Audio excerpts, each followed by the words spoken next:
இன்னைக்கு கர்த்தருடைய பாதத்தை நாடுகிறவர்கள் ஆசீர்வதிக்கப்பட்டவர்கள்.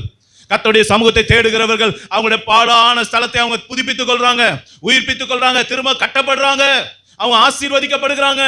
அப்ப இன்னைக்கு நீங்களும் நானும் எதையாகிலும் பெற்றுக்கொள்ள நினைக்கிறீங்களா? என் வாழ்க்கை ஆசீர்வாதமா இருக்கணும்னு நினைக்கிறீங்களா? என் எதிர்காலம் ஆசீர்வாதமா இருக்கணும்னு நினைக்கிறீங்களா? என்னுடைய வாழ்க்கையில, என்னுடைய வேலையில, என்னுடைய காரியங்கள்லாம் ஜெயமா இருக்கணும்னு நினைக்கிறீங்களா? இன்றைக்கு கர்த்தர் சொல்லுகிறார், என் மகனே, என்னுடைய பாதத்தின் உறுதியை பற்றிக்கொள், நான் உன்னை உயர்த்துவேன், உன்னை ஆசீர்வதிப்பேன் என்று கர்த்தர் சொல்லுகிறார்.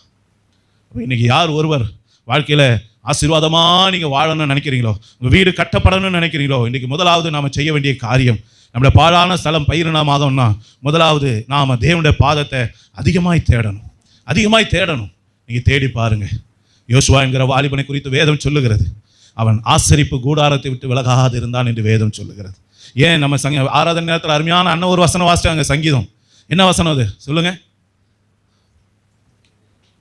ஆலயத்துக்கு போவோம் சொன்னபோது நான் மனமகிழ்ச்சியா இருந்தேன். யோசித்து பாருங்க, இன்னைக்கு கர்த்தருடைய சமூகத்தை தேடுவது மகன மகிழ்ச்சியா இருக்கா?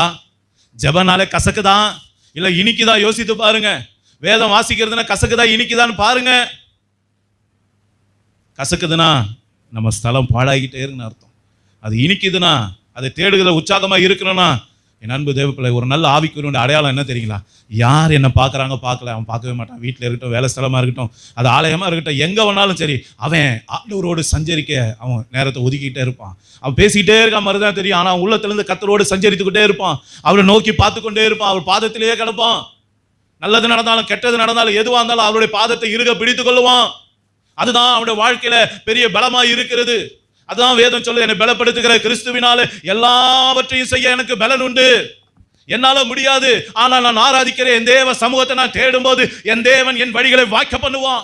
என்னுடைய வழியில காணப்படுகிற முள்ளுகளை, கண்ணிகளை அவர் எடுத்து போடுவான். என்னுடைய காரியம் ஜெயமா இருக்க கர்த்தர் கிருபை செய்வா. நானும் நன்மையால் நிரப்பப்படுவதை கர்த்தர் எனக்கு உறுதிப்படுத்துவா. என் அன்பு தேவ பிள்ளைகள், நாம் என்ன செய்ய போறோம்? என்ன தீர்மானம் எடுக்க போறோம்?